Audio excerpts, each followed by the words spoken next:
meeting in 2019. Could you call roll, please?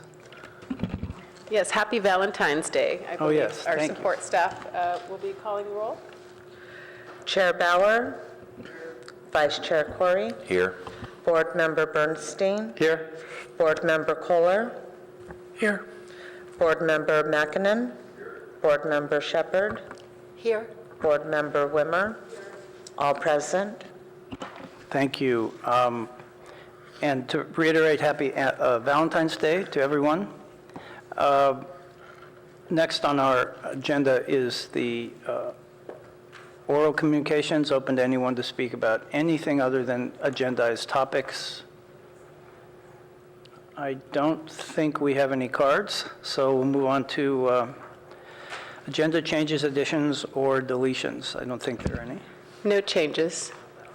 Okay, so first item is the HRB meeting schedule and assignments. That's on page 5 of our packet. Excuse me, can I interject real quick? Underneath there's the selection of chair and vice chair. Sorry, I can't hear you. Selection of chair and vice chair under your changes, additions, and deletions. It's in the fine print. In the fine print. Where is it? Oh, yeah. Sorry, just moved right by that.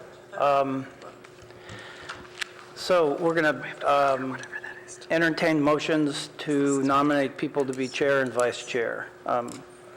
Any nominations? What's on here? On here. I'm sorry. I'm getting distracted. Please repeat that. So we're moving on to election of chair, vice chair. Thank you. And so I just asked for nominations for people. Okay, so we're not going to have a chair or vice chair for the...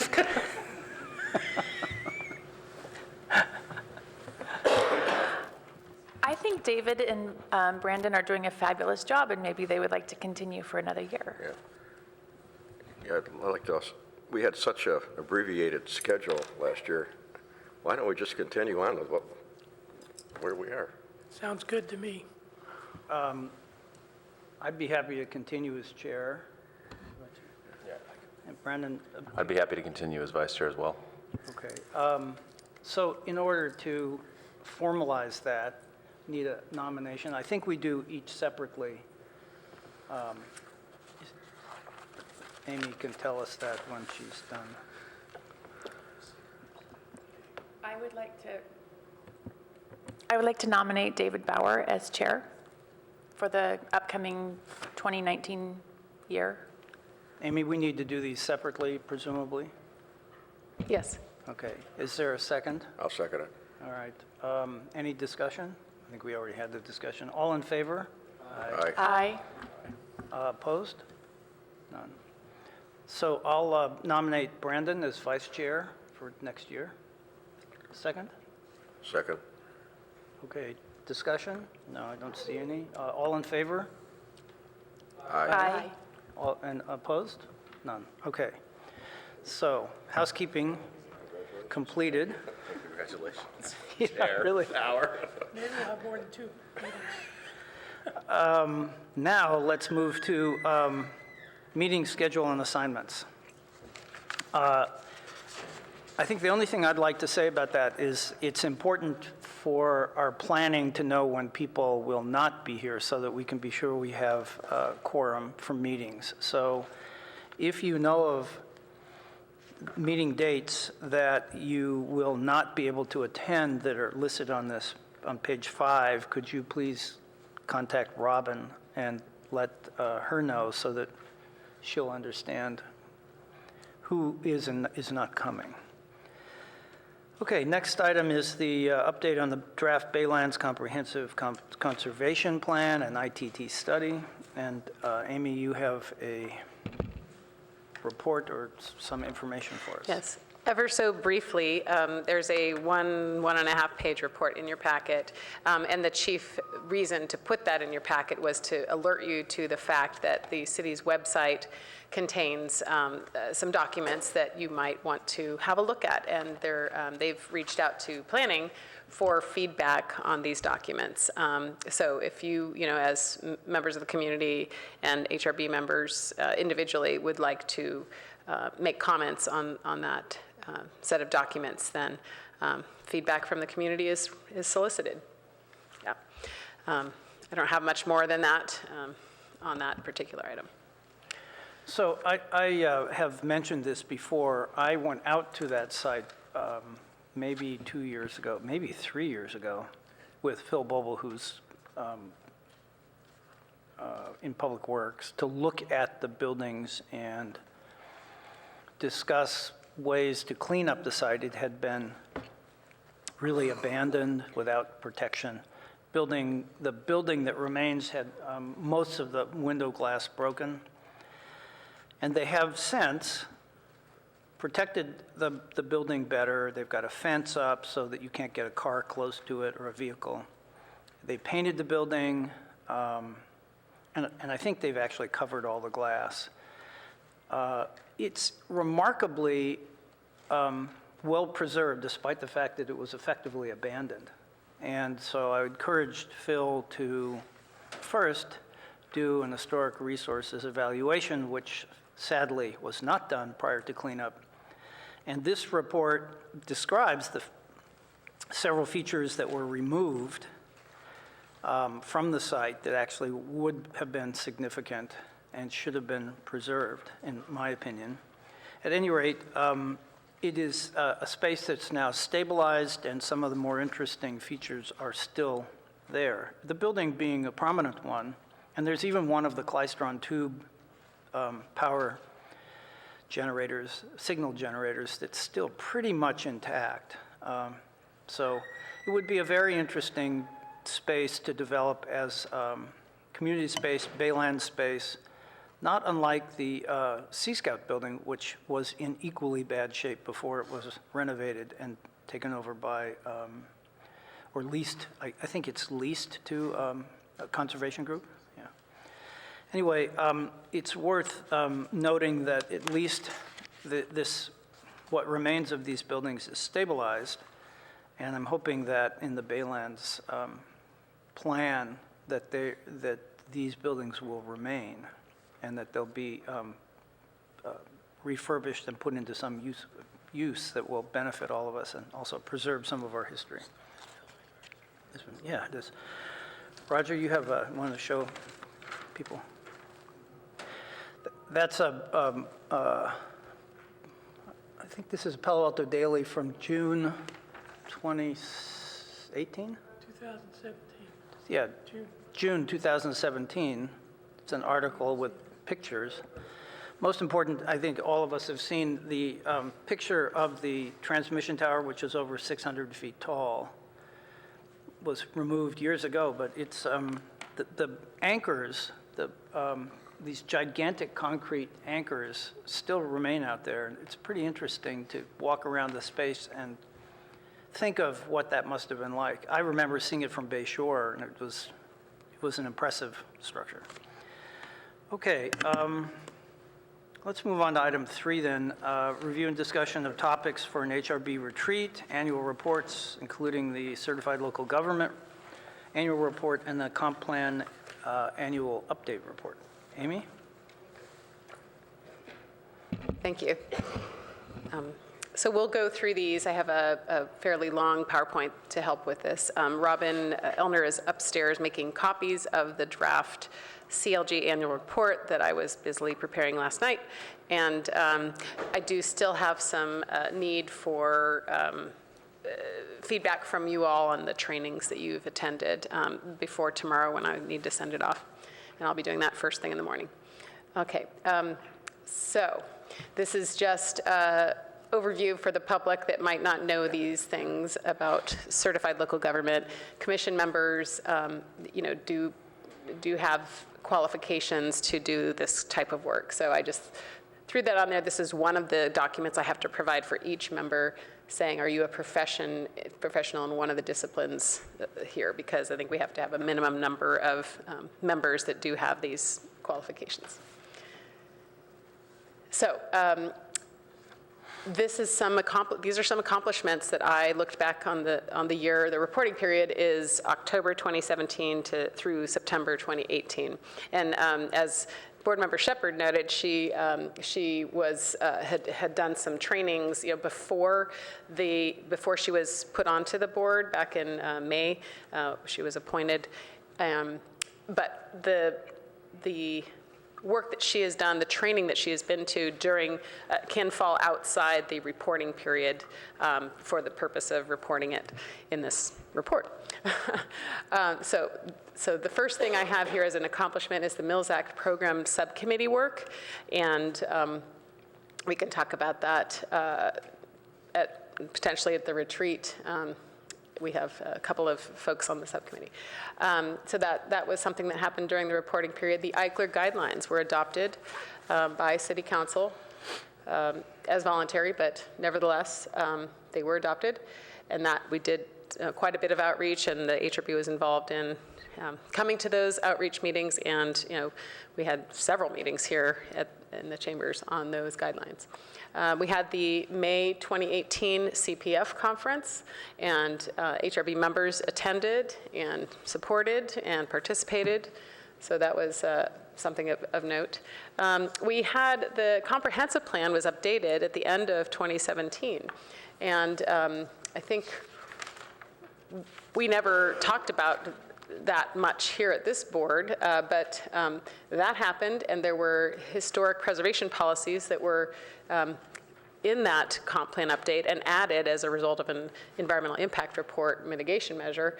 And we've talked a little bit about policy 7.2, and this is the policy that focuses on that we're doing these historic resource evaluations for those properties that were not fully evaluated during the Dames and Moore survey of 1998,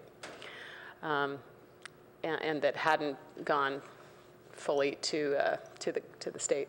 I did a presentation to the Silicon Valley Realty Association back in this last fall on policy 7.2 to make sure the community is aware of what we're doing. Also, in 2018, we had updates to our zoning ordinance that added category 3 and 4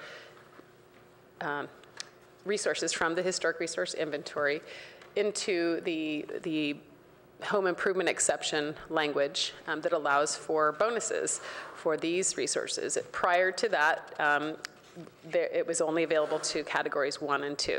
So this was a suggestion from the HRB, and it came to pass. So it's now an incentive for historic preservation of those category 3 and 4 homes. The other change that happened this year was the ADU accessory dwelling units, junior accessory dwelling units. I'll talk about that next. So this is a win when we do have a historic resource and there is an accessory dwelling unit. We do have this verbiage in our code that the director has the authority to look at the Secretary of Interior standards related to these accessory dwelling units. So that's in our code, chapter 1842. And then the other one is related to Eichler neighborhoods. And this is for accessory dwelling units in Eichler tracts, we are saying no taller than the primary residence for attached ADUs. So again, this came directly out of comments made by the HRB. So we listened, we put it in the code. Consider your work important there in the past year. Here's another slide that talks about the goals. And so these are things that I have put out there in the annual report. I don't know if you've got the copy now, but this is, so you don't have to look while we're sitting here. I'm trying to, the idea is that the HRB does have a public hearing about the annual report, and so this is it because it's due tomorrow. So I'm giving you the Cliff Notes. The 1812, one of the things that didn't go through when we took the Eichler guidelines was, we had made the suggestion that council adopt, direct us to prepare an ordinance that says we are going to use the Eichler guidelines when there's a two-story house coming into an Eichler tract. They didn't. They adopted it as voluntary. So we're kind of left in this situation where we know about the guidelines, we talk to people about guidelines, but even in a discretionary individual review application, they're not exactly bound, we are not exactly bound to follow the guidelines. And there are some areas where the individual review guidelines and the Eichler guidelines have areas of conflicting. So that, I would like to have that resolved, so that's just my wish list. I'm the hearing officer for individual reviews, so it would be helpful to me to bring that forward again. So this is my wish list. Draft an Eichler zone ordinance. So this was a direction the city council gave to staff at the time they were adopting the Eichler guidelines, is to come back with an Eichler zone that, similar to the single-story overlay, that a neighborhood could opt in and impose upon themselves, and then follow the Eichler guidelines. And this could even be for single-story homes. So this is something that's on our plate. When do we get to it? It may not be for a while, but there it is. Then we do have an application on file that is requesting, you may remember about the subdivision incentive for historic preservation, which is complicated, but it basically allows a new flag lot in the R1 zone only when there's a historic resource on the inventory on that flag lot to be created. Well, the language of the code doesn't include if the resource is on the front portion of that lot that would be split. So it's, there are situations out there that, and we have one that's interested, that would like the front home to be the historic home and have the rear parcel, not have the historic home. So this is something we're looking at.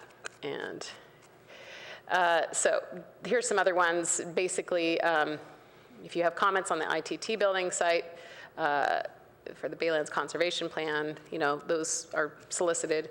The Castellet School project, I'm the planner for that, and so that is getting ready with a draft environmental impact report that we're looking to publish in March. And so we will be coming to the board as a whole, but just to give you the heads up, and we'll be seeking comments on that. The next one is a carryover from last reporting period. We had, Emily had put on there that we would like to have nomination of the Lou Henry Hoover House, the Girl Scout house, and we didn't, Emily left, we never managed to get into that. So I'm hoping with a hire of a new historic planner, we can, pursue that. It involves working with the property owner. The city owns the land, but then there's the property itself, the building, which is owned by the Girl Scouts. Then policy 7.2, which is, the one that says we should be studying to make sure before we issue a demolition permit that the home is not California Register eligible. So that's the policy coming from the comp plan that I have been, dealing with this year or last year, 2018, and ongoing. Then there's the final one here that I thought you all might want to have on there, is to forward the council your subcommittee proposal of a tailored Mills Act program. So this was from the work that Emily had done with the subcommittee last year that you might want to include in this goals for this coming year. So this is just, why do we do this? CLG, Certified Local Government, we want to be in good standing because then we can apply for grants. The last time we did grant was the Professorville guidelines. We didn't use a grant for the Eichler guidelines. We found the money elsewhere. We have waiting at the ready a mid-century era context statement grant proposal that Matt worked on, our past historic planner, and Emily. And so it's basically ready to submit for a grant. The next grant submittal period is May. And so we might want to talk about that at our retreat. So then the other, I guess I'm a little long-winded this morning, but I thought I'd put some content here for you.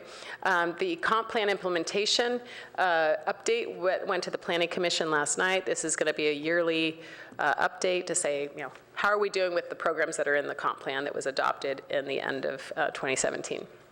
So these are all the different elements of the comprehensive plan. And the land use element is where there are historic preservation programs and policies. So this is just, I borrowed 2 slides from last night's presentation. So you can see there are 418 programs, and we have 16% completed and 120 remaining pending programs in the implementation plan. So among those pending are, and this is, there's kind of a nomenclature about that, if anyone cares to look on this at some point, that are, that talk about, hey, some of these are routine, some of these are in progress, some of these are short-term, some of these are long-term. This is the nomenclature. And then in the annual report update, we have notations as to whether they're pending or they're complete, ongoing. So we have preservation-related policies and programs and in the implementation plan. And these are all the ones that are pending. So they haven't been embarked upon yet. And I can go back to these at some point. And then these are pending and ongoing. So you can see there's 2 ongoing. And one of them is this policy 7.2 that we've been busily following. And then the other one is this incentives to encourage salvage and reuse of discarded historic materials. So everything else is pending. So then I come to the last slide, which is our next retreat. We usually have an annual retreat. We try to. So March 14th is the next date that we're looking at for the board meeting. If everyone's available on this date, we can target a retreat, and we can start working on that. The potential retreat topics I put on the screen were just because we're talking about them today, at least, the Mills Act Subcommittee. If you want to talk further about these policies and programs in the comp plan, get an overview and discussion. Then we have this potential for the grant, if we want to pursue that. And then you might have other topics. So if you would like to discuss whether you're available for a retreat on March 14th, that would be great. And if not, then we'll seek another date. Well, it's a lot of information. Thank you for all of that. Can I ask a question about the Lou Henry Hoover House? So that's the president's house at Stanford, isn't it? No, the Lou Henry Hoover House is the Girl Scout house over near the Junior Museum and Zoo. Right. You had seen this last year when we came through with the Junior Museum and Zoo. Those of you who were on the board last year saw the work there. Just because there is the Hoover House on Stanford, and I was confused. Well, there's Hoover, the guy, and the president, and then there's Lou Henry, she was the founder of the Girl Scouts. Right, just clarifying. So you managed to hit all the topics I had on my list for the retreat. Okay. I think we might want to, well, it's an overwhelming list, really, when you look at the amount of. Oh, the goals list? Yeah, well, right. But I think that Mills Act Subcommittee report is close to being done. I think we have another meeting. And we certainly can talk about that. Comp plan, I'm most interested in the mid-century context grant, statement grant, because that's a once-a-year opportunity that's mostly done, is my understanding. And I think we want to make sure we can make that application deadline. And so maybe we should talk about what board actions we need to take, and then put that on our next meeting's agenda so we can move that forward, because I know it's not just our decision, it's a city decision. Yes, it's a council decision. Also, we have to look into, budget. In a year where we're concerned about budget, it's not always something that is an immediate yes. Because we usually offer in-kind services as part of our contribution to match the funding. But if there's other expenses, we need to look carefully at that. Okay, so did anyone else on the board have other topic suggestions? Margaret? I did. I think it would be really informative and interesting if we could take a look at the historic building code. I mean, the state of California has like the California residential code, the electrical code, the plumbing code, and mechanical code, but they also have a historic building code. And the code section is only about, it's not very long.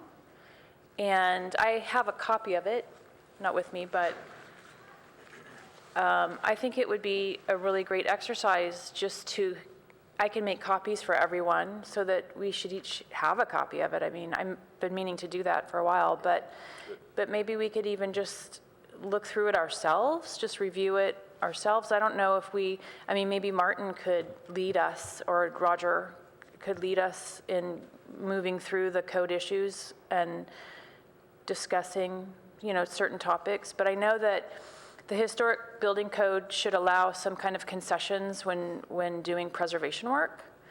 And it'd be neat for us to recognize what those concessions are. Yeah, it's a pretty powerful tool in historic renovation because it allows non-compliant features to remain. And the one that I can think of that's most significant is the handrail height, which now is at 42 inches?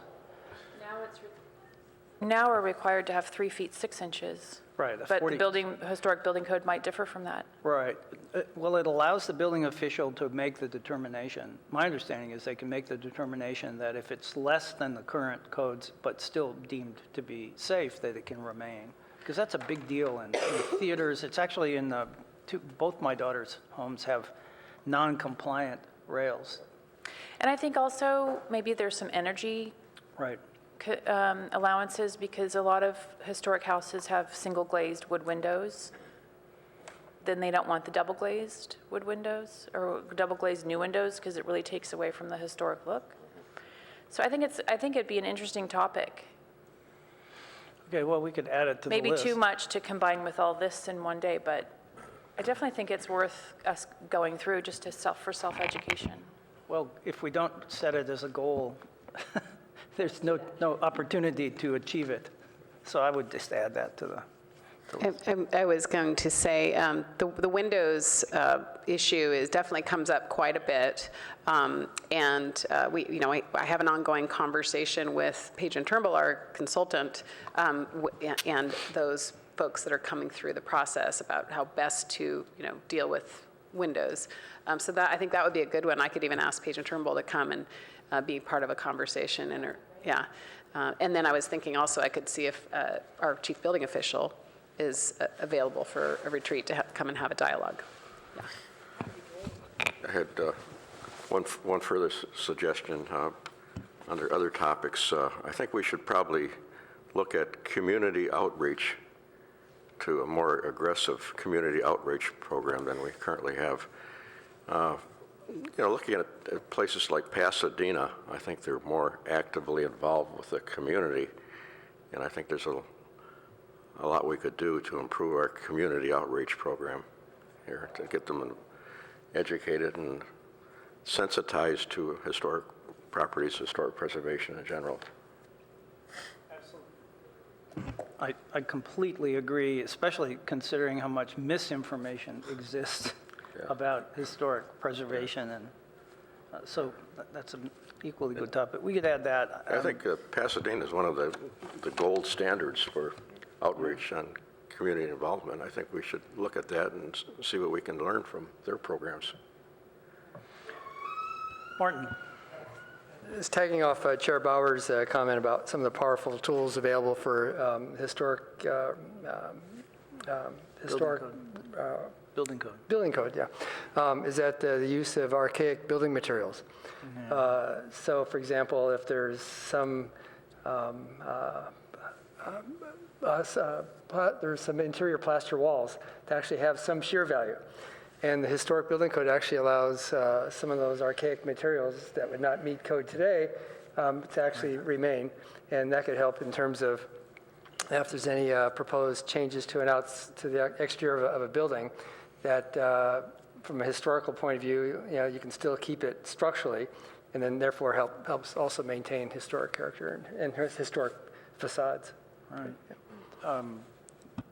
3 years ago at the California Preservation Foundation Conference in San Francisco at the Presidio, several of us saw a demonstration of reinforcing brick walls so that they had shear value of a new wall by applying an epoxy and carbon fiber mesh to the face of the wall, and it rigidifies them, holds them together, and allows those walls to stay in place without having to be either replaced or a new shear wall built inside.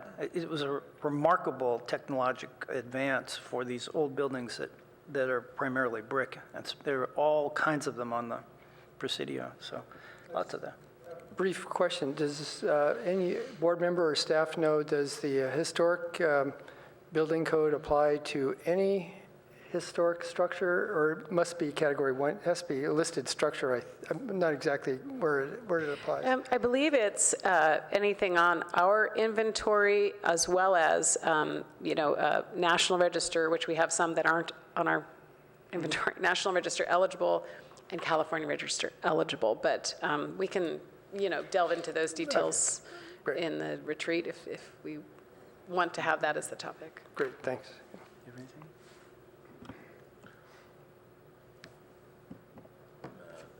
I guess my only, I would like to, follow up on the mills. We already have this on the list. Are there too many items on our list at this point?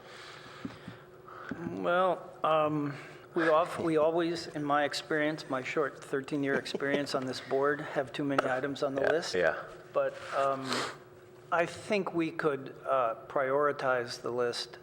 But I think it's important to just have as many things on our list as we want to consider, and then we'll get to them as we can. I think the Mills Act subcommittee report is going to eventually come before the board, so that's probably not the highest priority because that's the farthest along. So we can certainly touch on it. We can, I hope by that time, publicize it. So let's set the date, because I think that'll be important. If March 14th works for board members, then I would say that's sooner the better. Martin, does that work? Yeah. Roger? Probably. Works for me. I see lots of heads. In fact, everybody seems to think that's a good date. So let's set that for now. We won't have a meeting in 2 weeks, correct? So that'll be our next meeting, and we'll just advertise that as the retreat, and we'll determine where it'll be here in the council chambers? The easiest place is here because we already have it reserved. But I could certainly have the room in the back. We could have, some treats and, Sure. Although I kind of like the community room out in the lobby. There's that. Because it's a little less formal, and Yep. I think it's more inviting for a retreat Yep. environment. If Let me that's see if it's possible, available. we could see. Yep. But this is fine. All right.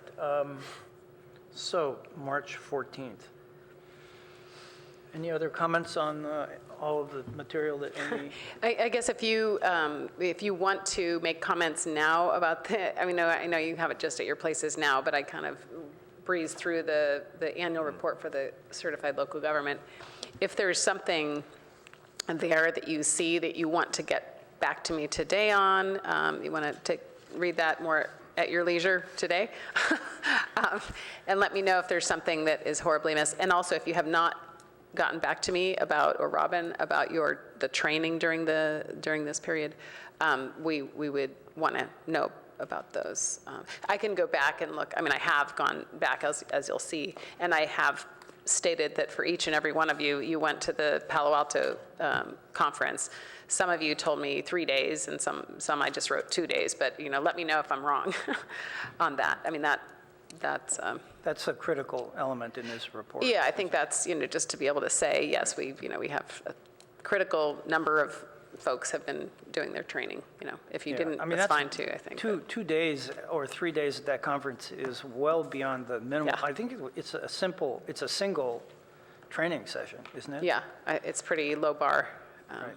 Okay, so board members, please check that and just confirm. Actually, you don't need to confirm. If there's a misinformation in here, make sure Amy knows about that, or Robin. Yeah. So And I that- will be attaching, resumes. I mean, if you look at this thing, it's, it requires documentation. So that's what I'll be working on today, is getting that documentation. Oh, I should then, yeah. Yeah. I might have, for many of you who have been on the board, there's probably something that Emily used in the past that I could still use, unless you want to update your resume or something that's happened in the intervening Yeah, time. mine's updated, so I'll send it to you again. Okay. All right, anything else about this? This has to go in, I'm going to put it in the mail tomorrow, okay. because it's due tomorrow, so I Good. can have it postmarked, I'm glad we're not just coming right up to the deadline. just in time. Well, we want to capture as much information as possible. All right, any other comments about this segment? Okay, thank you. Move on to the study section, public hearing about 840 Kipling.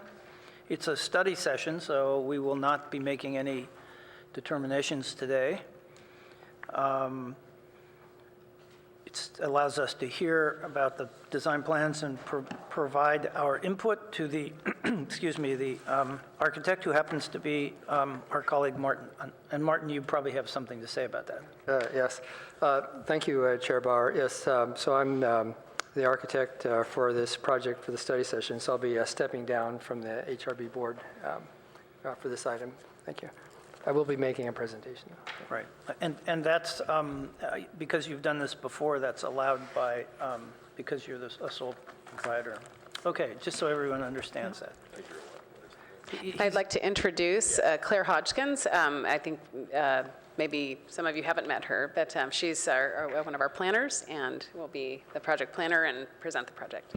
So before you start, excuse me, I just wanted to disclose that very good friends of mine owned this building back in the 80s, so I can't really remember the interior of it, but I do remember the somewhat unique character of this building as it's a representative of a type of building that was built in Palo Alto at the time.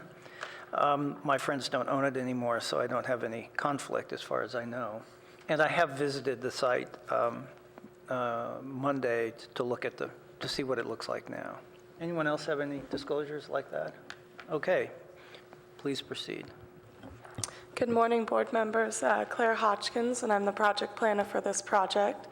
So the proposed project is located at 840 Kipling. It's in the R2 zoning, and under the SOFA 1 cap is the land use designation under our comprehensive plan.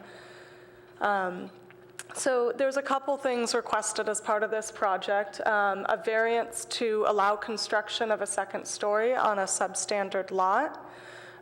Individual review for the new second-story addition, and a home improvement exception to allow for extension of a non-complying wall at the rear of the property. And because, this did come to the HRB, I believe it was 1998, as noted in the staff report, and a historic evaluation was done and analyzed and documented in that staff report, and the HRB determined at that time that the home had historic merit. So in order to move forward and make the findings for a variance, part of those findings would be that the house is historic, in which case all additions and modifications to the house must be consistent with the Secretary of Interior's standards for rehabilitation. So the recommended motion is just, as you noted, this is just a study session, so no formal action is requested. And staff is just interested in HRB's initial feedback on these proposed modifications as they relate to the character of the existing structure. And I do just want to note one additional item, which is that the home, because they are requesting a home improvement exception, if they choose to move forward with that request, 75% or more of the home on the exterior walls must be maintained. And I do want to note that in staff's initial review of this plan set, the current plan set in front of you, it appeared that more than 75% of the exterior walls, more than 25% of the exterior walls were being revised.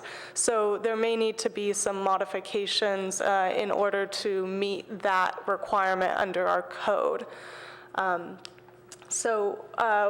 With that, key considerations today are just the proposed modifications and how they align with the Secretary of Interior standards for rehabilitation, particularly the character-defining features outlined in the previous historic evaluation, which were outlined in the staff report.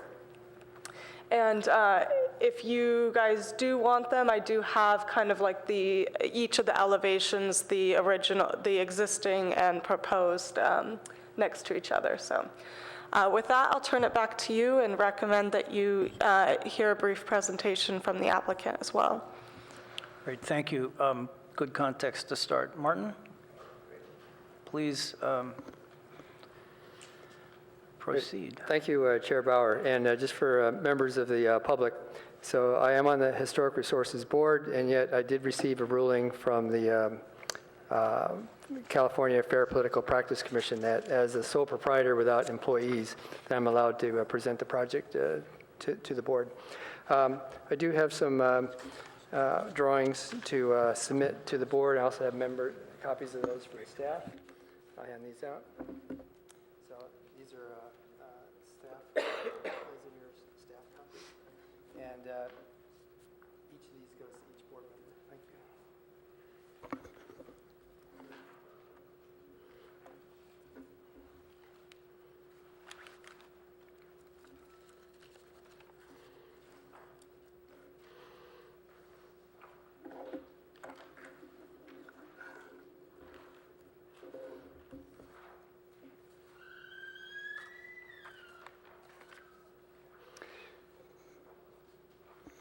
Give you a chance to take a look at those.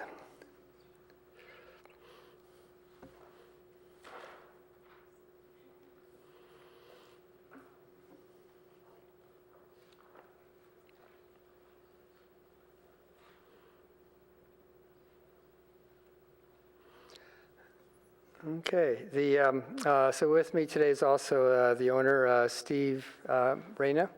He's the owner of the home. You've owned the home for how long now? 1998. Since 1998, okay, 20 years. So I'd like to just start off by introduction that the goal for Steve and his wife, Ison, is just to create a moddable, a modest addition, and then keep everything compatible with the neighborhood character and then also the historic character. I just want to make a note that the house is not on the city's master list of structures on the historic inventory, but because we are in SOFA, that's why this contributing structure is required to come before the HRB. I'd like to talk just briefly about why we are proposing a second story. This is a R2 lot. It's 87 square feet below the size of a lot needed to be a standard lot, and hence that's why we have to apply for a variance for a second floor. Variances on a substandard lot, maximum height is 17 feet and only one habitable floor. So because we're just 87 square feet, we need to apply for a variance for that additional second floor and the additional height. As you may have seen in the drawings, we're essentially at the maximum lot coverage, and therefore any additional square footage needs to be then therefore on the second floor. Then hence the variance. There's another reason for the not extending the first floor farther than what we're proposing, is that perhaps you've seen on the drawings, there are two major redwood trees, and Palo Alto has the tree protection zone. What is critically important about maintaining these tree protection zones. If you see on the photo I sent you of this tree at the next door neighbor, in fact, you can see the Stephen Ison's house in that photo. This is from their rear yard. 63-inch diameter redwood tree. The neighbor's house was within that tree protection zone. And the city's city's planning arborist issued a demolition permit for that tree. Not only did so to protect any historic structure, we need to be away from the redwood trees that are on Stephen Ison's property. So as you can see in the diagrams, we're right up to that tree protection zone. And again, we just don't want history of having structures being damaged and then a city planning arborist issuing demolitions for significant trees. So again, those are just another reason.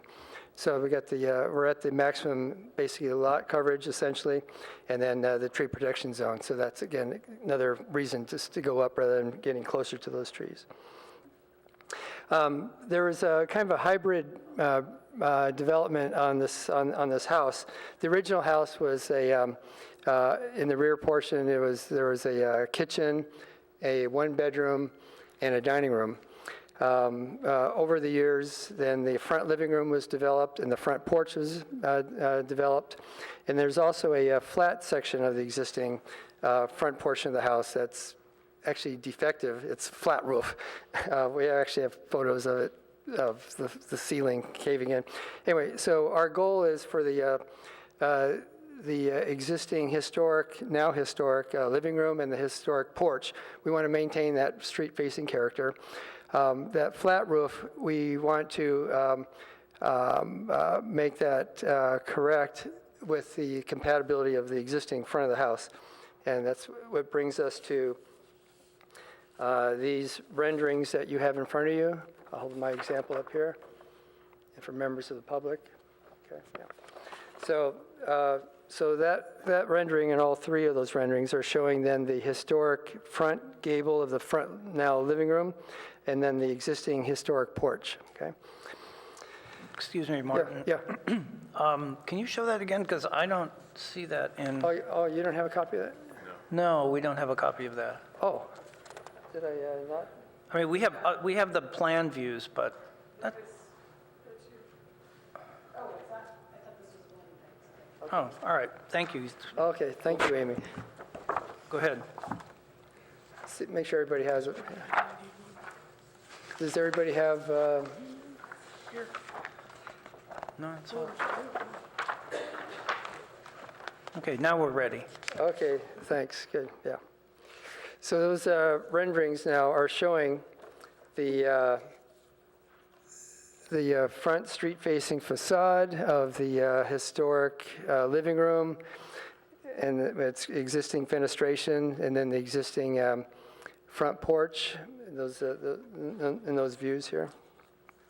Okay, good. So as we all know, we have many tools for creating compatibility. And I'm just going to quickly read those here.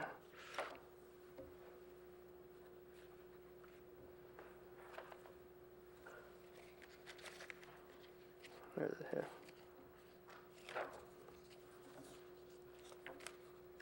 Thanks for the moment.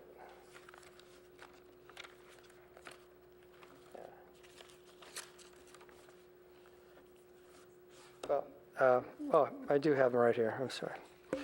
So we all worked on the Professorville Historic Guidelines, but the emphasis I want to make is, because this applies to all historic properties, is the ideas of how do we get compatibility with new versus old. So just reading some of the criteria.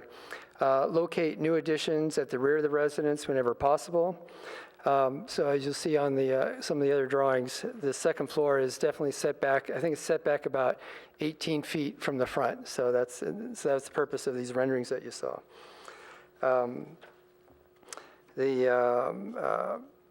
To minimize additional bulk, just use some sloping roofs. That's in some of the guidelines. Avoid building a rear addition that is wider than the front of the house. Employ compatible massing and roof forms that you've seen that we've done that. Make the roof form similar to the historic structures, so we did the sloping roofs. Respect the existing residents by using cladding and roofing materials that are compatible. Construct new windows materials that are similar in style but different, so we're using aluminum clad, and we got simulated divided lights. Design window patterns that are similar to the existing, which we have done. So differentiation would be probably the most important principle that we want to employ. And then you can see on one of the other handouts that hopefully you received, it shows then all the new addition work in the back has a horizontal siding.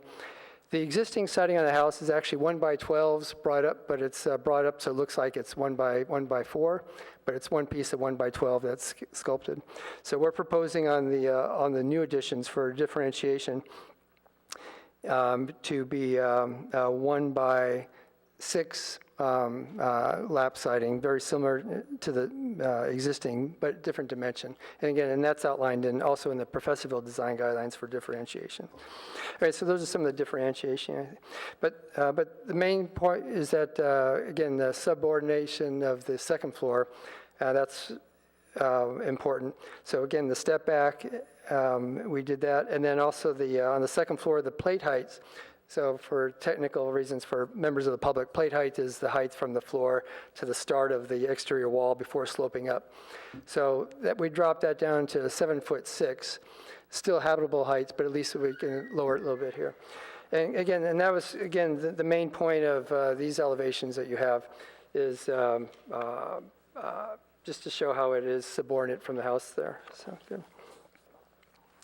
Good.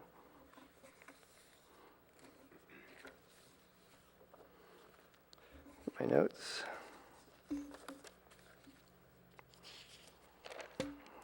Okay. So those are the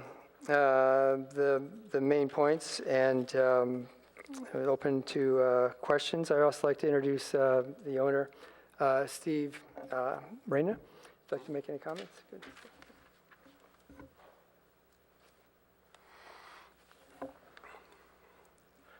Good morning, board members. If I should break into a coughing fit, please forgive me. I just went through a bad flu last week, and my wife is at home. She wanted to be here, but she's at home right now suffering from what I went through last week. So back in 1997, 1998, we were looking for a house, and we counted. We probably physically went through about 100 different homes, looking for something that we thought would fit. We were actually looking originally for a 3-bedroom, 2-bathroom, so that we could, have some space to grow in because we were looking for a family. And then, when we walked into 840 Kipling, this was home. It's the first home we walked into that just grabbed us and said, "This is where we want to live." It's smaller than we wanted, but the beauty of it, the charm of it, just made our decision when we walked in. We bought it that weekend, 2 days after we found out about it. We love old houses. We love the historic character of our house, both the interior and the exterior. The porch where with the beams, open beams inside that we can sit and have our coffee. The picture window and the divided light paneling above and below. Inside, if Mr. Bowers remembers, there's a craftsman-like fireplace with built-in bookcases on the left and the right. We've got divided light pocket doors between the living room and the dining room, and there's a built-in hutch in the dining room. I mean, all of these just have the characters that just called to us. And as we're coming up with, these are the things, both interior and exterior, that we want to preserve and build on in a compatible way. Now, we've been there 20 years. We now have a teenage son. We have 2 aging moms that want to visit and, take care of as best we can. And this 2-in-1 is just not working. We actually, because we're a substandard lot, we have more FAR available than we can build on the first floor. And so our solution was to find a way to add a historic compatible structure on the second floor. Our goal was always modest. We're not here to build an elephant house. We don't want an elephant house. But what we do want is something that reflects and expands on the historical character that called to us when we first saw this house and built it and chose it as our home. So our fundamental goal, even when we were interviewing the architects, find somebody who understands historic homes. And that was our first criteria. And we have this design in front of you, a modest addition on top of a beautiful first-story 1912 house. And we believe our architect, Martin, has done a great job of achieving the goals that we set out to achieve. And we look forward to your comments. Thank you. Thank you. I have one more comment, if I may. I'll just make a brief comment about our proposed home improvement exception. The ordinance reads that, as planner Claire mentioned, to retain 75% of the existing walls. So where we're proposing the rear addition on the first floor, so those existing rear walls obviously are being removed. The ordinance, we didn't see it written as about what about the existing walls, the side walls to remain. And one of the interpretations that the city's been using is, even if on that existing wall, if you move a window over a little bit, that's considered not retaining that area of the existing wall. And I've seen some other applications that were responding to that issue. If you move a stud to replace, that's considered not maintaining. Anyway, so it becomes just maybe something to consider, is that what is meant by existing wall to remain. Anyway, so it's, there's the HIE to allow the additional square footage. But how what's considered an existing wall to remain? It gets pretty technical, and I don't know if maybe that seems to discourage HIE. Anyway, it becomes a challenge. So I just want to make, that's the issue with the how the HIE is how the regulation is implemented. So good. As Steve mentioned, here's the existing character of the street-facing facade, as you can see.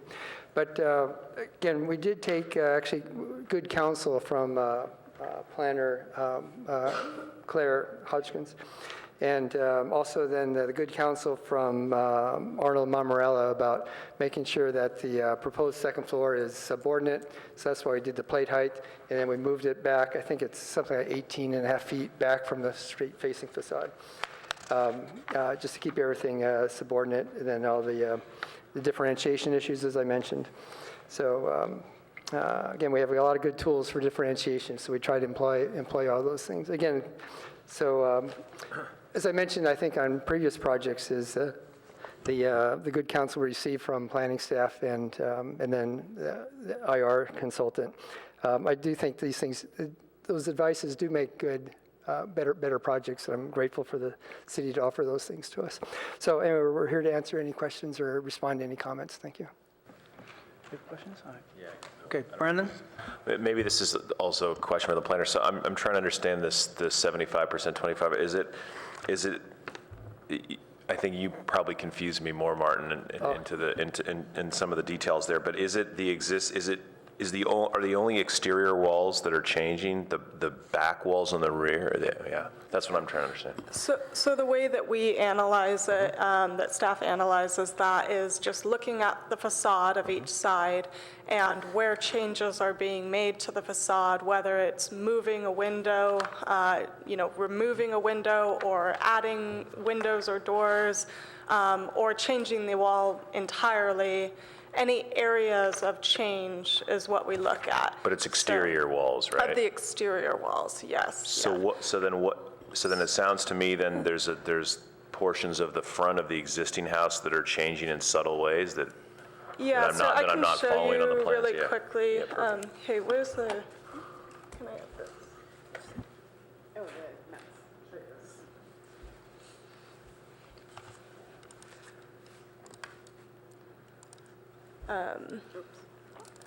So,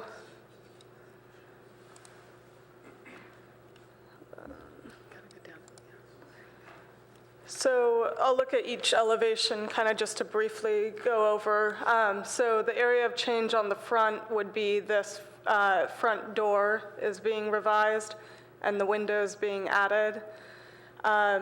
We don't count like new area, we're looking at just like the existing facade. So all of this is being retained, there's some changes happening here. On the east facade, you can see that there's a significant number of changes. So you're looking at the change at the rear here.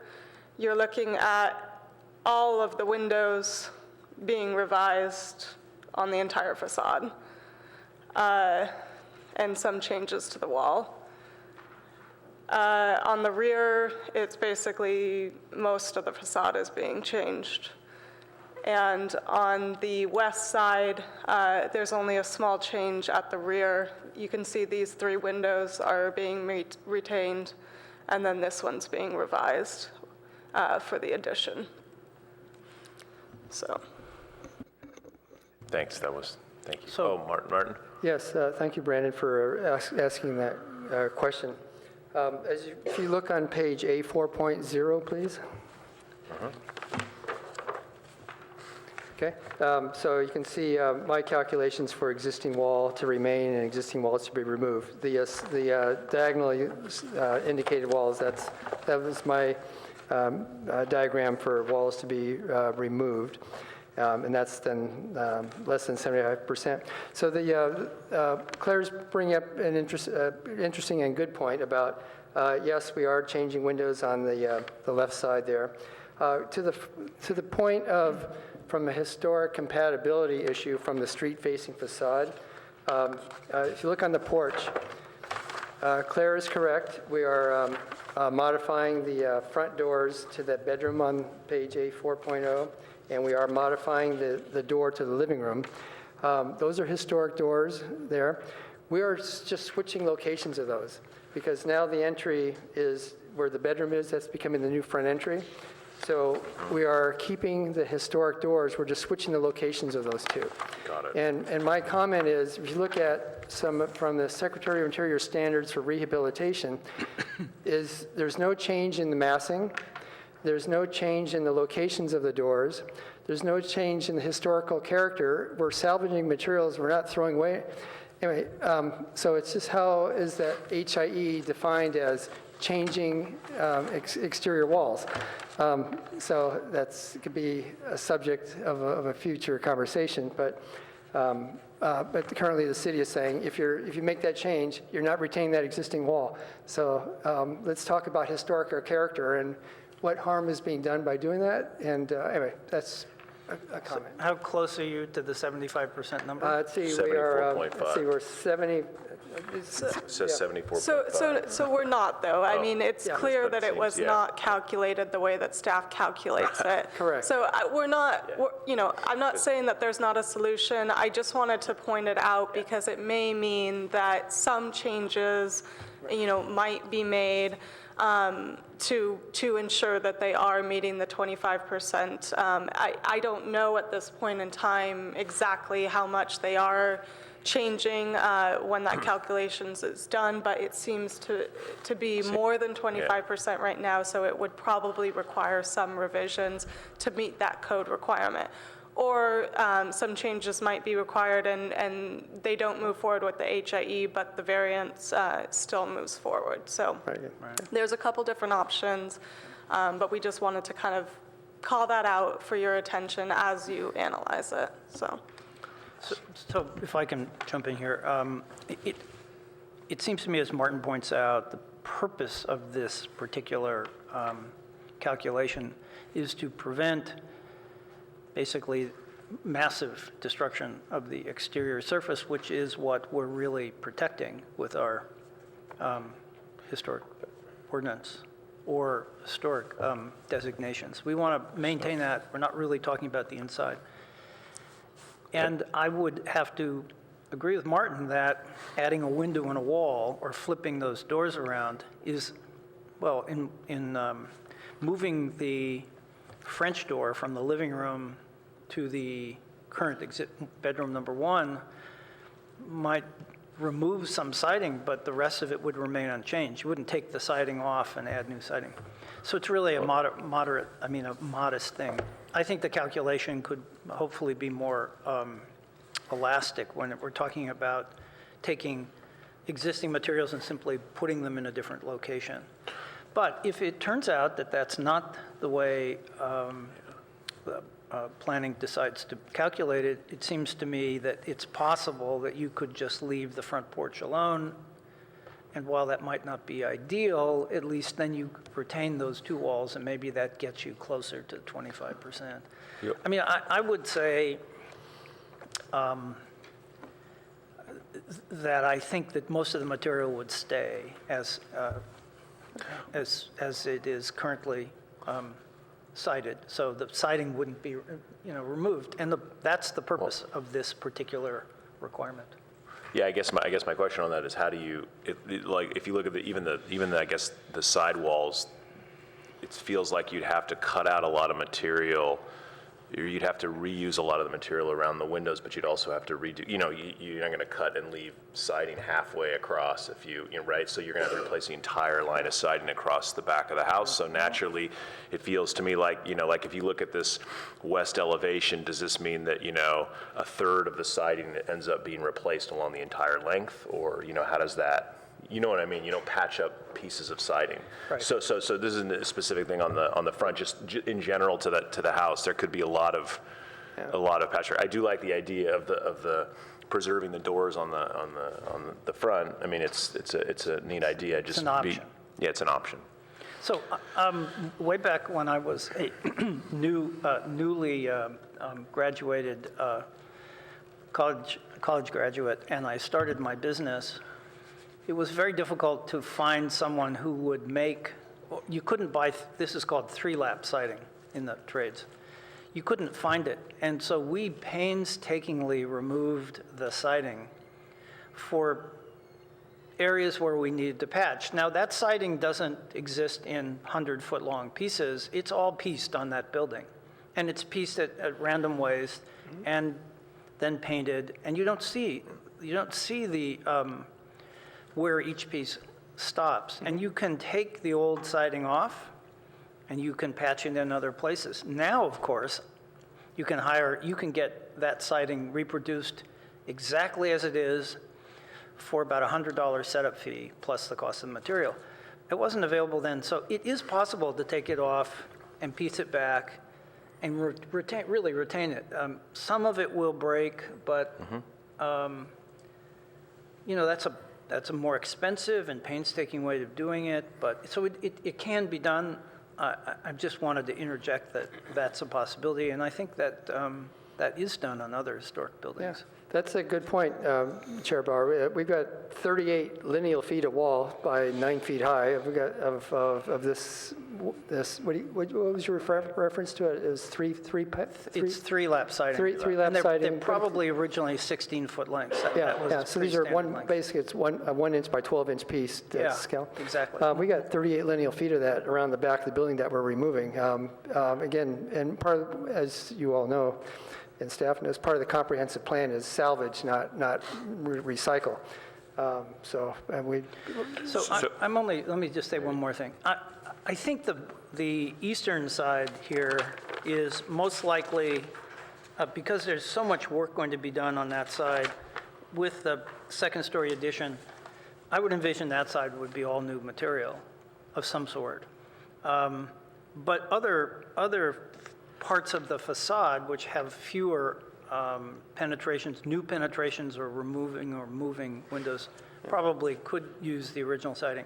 So it's just a thought. Yeah, I guess I'm not trying to belabor the point. I guess my question is, if in theory, to do these windows, all of the siding on that was replaced, how is that factored into the 75% area? Because in theory, you could say, I'm touching a window on each side, but I'll replace all the siding in like kind. And, that's what I'm trying to understand. I'm not saying that's the intent, I just want to understand the. So we do count all of that if it's being removed, and that is actually something that we're finding in the field. And so when we calculate, we actually do require them to calculate slightly beyond what the change in window is and stuff, because once you start cutting a window, you're not stopping at exactly where the window is. The whole point of that section of the home improvement exception is simply to try and discourage complete facade remodels. It's not to stop you from doing a single change on a door or a window or anything. It's simply to, if we are going to allow for a non-complying wall to be extended in this case, we want the facade to be maintained because the whole point is to maintain the existing structure to the extent feasible. So we put that in because we were finding that a lot of structures were, we were doing this home improvement exception with the intent to keep the house, but the entire facade was being changed, so they're not really keeping the house in the end. So that's, there's a building on Channing between Webster and Middlefield that had 3-lap siding on it, and sadly, it stayed there for most of the renovation, and then near the end, they ripped all the siding off and put 1x6 siding on. Totally different look, kind of destroyed the look of the building. Not relevant to this discussion, but I understand it. What drives this particular requirement. I agree with Claire. It's, for preservation, let's put some regulations that discourage or prohibit. Right. So it's a fair regulation. Yeah. Although, if you came to the building department and said, I have dry rot in my siding and they need to replace it and I want to replace it in kind, wouldn't be any issue. So this is where these requirements with important objectives can actually become more difficult and maybe not achieve what is intended. Yeah. So just one other comment, if I may, please. So just, again, part of our goal today is just to hear the board's comment about, for compatibility for the existing structure, meeting the, conforming with the Secretary's standards. Again, because of the risk of building too close to a tree, we just don't want another tree permit on our property to be granted approval. And so that also then the historic structure can stay in perpetuity. So hearing in support of our variance, so hearing from the board that agreement that the proposal meets the Secretary of Interior standards for subordination, setback, lower plate heights from the upper level, enough differentiation that it meets these standards. That'd be our goal for today. I would just interrupt to say this is a study session and there's no binding comments. Sure. We aren't prepared. We haven't. We have our Page and Turnbull that is our expert help, and we would have to come back with that analysis. Sure. Roger. Staff, if you look on the page here where it says new north and new south, and you see the daylight plane, and it comes really close to the gutter, where it says new north and new south, you see where the gutters are, the daylight plane? We're being told now that, from staff, that you can't be that close. You have to be 1 to 2 feet away from the gutter with the daylight plane. Yeah, so this project is still being analyzed under the IR guidelines. I will note that we ask anything adjacent single-story residences to be below the daylight plane. This one is not next to a single-story residence on that side. That's not to say that, what they're doing is going to be approved. This is still going to be reviewed under the IR guidelines for analysis. So that relies on adjacent homes, how close you can get. Yeah, so we look for everything to be. Is that written down anywhere? Well, it's shown in the IR guidelines. We look at the diagrams that they show, and we're looking to provide space when it's adjacent to a single-story residence. So in this case, they look to design to try and push away from the adjacent single-family residence on the right side. And it's still being reviewed by our consulting architect for consistency with the IR guidelines. Anyone else, Margaret? Yeah, I drove by the project today, and it looks like there's also an application for that right side house at 836. So that, I would assume they're doing a second-story addition there too. Oh. Well, No, they're not doing a second floor addition. okay. Well, I just thought maybe there would be some impact there.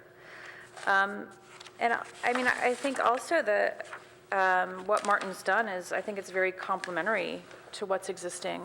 The only thing I wanted to ask about is, the existing front gable, and then there's the new upper gable. I'm wondering if on that west side elevation that you would want to connect that upper roof with the existing lower roof so you don't have an interruption.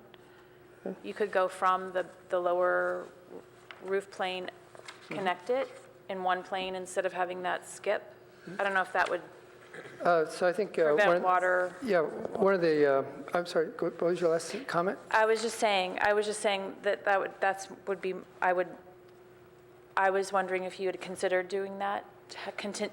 Just having a continuous roof on that side. And then also, I believe you can have some kind of a dormer or a shed dormer window in that bedroom 3 that can violate the daylight plane for a certain width, like 15 feet or something. Yeah. So that might help your bedroom 3 to allow you to have another window that's facing that west side, but that might add square footage. Yeah, we did, I think one of the earlier drawings, we had those planes lining up. And my thought on that is that now you're starting to perhaps offering some confusion, say, well, what's historic gable, what's the new gable? And again, because of the secretary, we want to really emphasize and be clear that here's historic, here's new. So I think that was my makes comments sense, about that. And then as far as, we had, again, we did some dormers, but now we're going to start, as you can see in the diagram on A5.1, we start interrupting that daylight plane. There's an existing one-story house, like very nearby. And so, yeah, we just didn't want to start violating those daylight planes. I think you're allowed, with a dormer, I think a dormer can protrude into the daylight plane, but Yeah, for a certain width. yeah. And that might allow you to have an additional window in that front bedroom. But in the rear bedroom, you already have, windows on two elevations, so that should be fine. Just a thought. Thanks, Margaret. Michael? Yes, I think we should keep in mind the overall goal in a rehabilitation of a historic property, and that is to make it suitable for modern living, but still retain the historic flavor and character of the house. And I think that's the overriding principle we should be paying attention to right here. Clearly, the house as originally constructed is not suitable for modern family living. And here the homeowner is making every attempt to preserve the character of the house and fit within the guidelines of what rehabilitation is. So I would encourage to accept the changes here, because I believe that the historic character is retained, and the sides of the house are essentially not visible from the street. So the facade is the only thing that's of real importance as far as the historic character goes. So I think if we kind of take a more general view of this, what is trying to be achieved right here, and not try to nitpick every little thing right here, we'll go a long ways towards maintaining the proper perspective. Thank you, Michael. I think you're spot on there. Debbie, did you have any comments you want to make? No. Okay. So a couple of comments. It seems to me that a variance for this property is exactly the right vehicle to take, and so this project is constrained by history. And to Michael's point, the development of the property to the, I think it's the east, those properties were all built when the Palo Medical Foundation moved. Correct. And those are far denser and much closer than anything we would allow now, but that was, I guess, a planned development decision. And as Michael points out, this building is really not visible from the street, except on the front facade. So that's probably, our focus. We're required to analyze all these things we've been talking about, but I think it's relatively insignificant. So one of the questions that I think you might want to answer before you move forward is, or as you move forward, is whether you thought about putting a basement under the entire building and not adding a second story. You're not in the flood zone. Right. And I realize that's difficult to do, but Roger designed and I built a basement under a property on Emerson in Professorville, suspending the building and putting an entire, half a house underneath the house. Mm-hmm. Probably more expensive now than it was then, but it's something that somebody might ask, well, why do you have to go up when you could go down? Mm-hmm. Yeah. Economics are an issue. I'm not asking you to answer that, but I just think that's something to think of.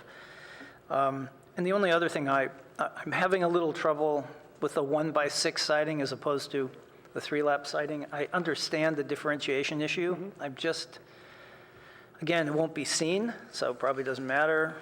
But I'm just, as I envision it, it seems to me to be a little disjointed.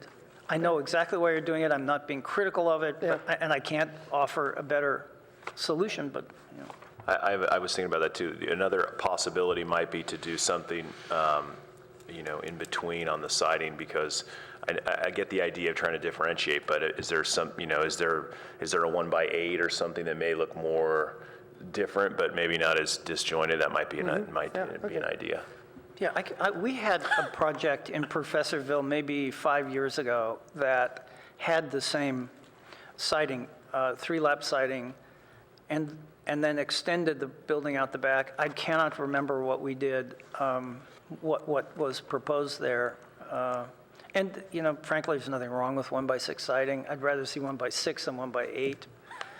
But I think that if I remember any of this correctly, there was a division or a dividing line mm-hmm.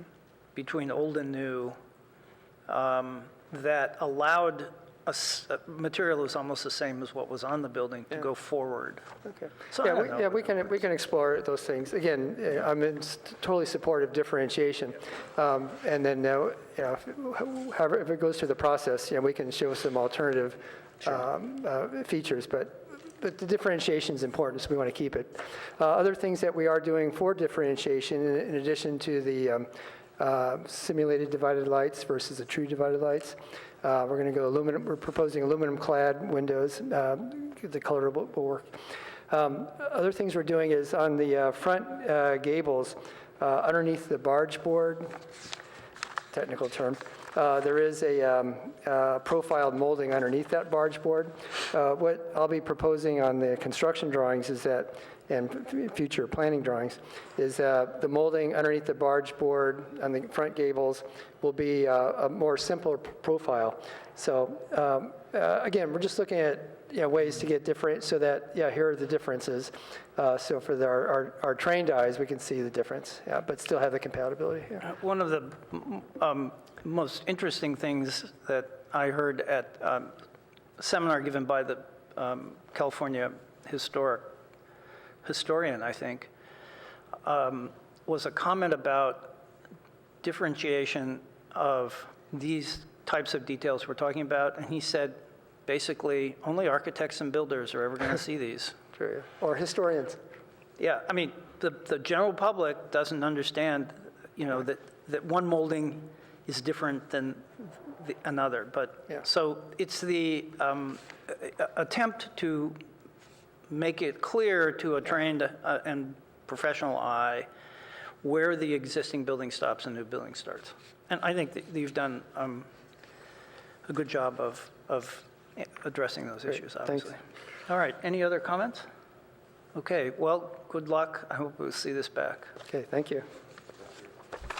Okay. Move on to action items. I don't think we have any action items, do we? Approval of minutes. All right, so let's do approval of minutes. I'll have to say, board members, I'm exhausted reading these minutes, especially on these long meetings. I'm willing to let the artificial intelligence just do what it does with it. And so do I have I didn't see any gross errors. Anybody else see anything? If not, do I have a motion to approve?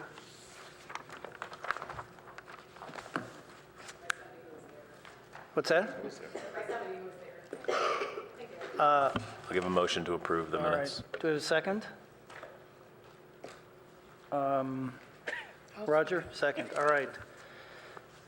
Any discussion? I don't think we have any discussion. So, Yes, so I won't be able to vote on those because I did not participate in the issues regarding the railroad. okay. So I will And I abstain from I was also absent from those 2 meetings, sorry. Well, you can still vote to approve them. I tend to abstain when I don't attend because I don't see how you can approve something that you didn't hear. But, so that said, all in favor? Aye. Aye. All not in favor? And I'm not voting. Or any abstentions? Abstain. Okay, and so one abstention. Margaret, you voted yes? Okay. All right. Wow, that was tough. Okay. Subcommittee items. I think the only subcommittee we have is the Mills Act, and we'll probably try to meet as quickly as possible for one final time, so we can get this to the board. So let's move to board member questions and comments and announcements, and then we'll adjourn. Debbie.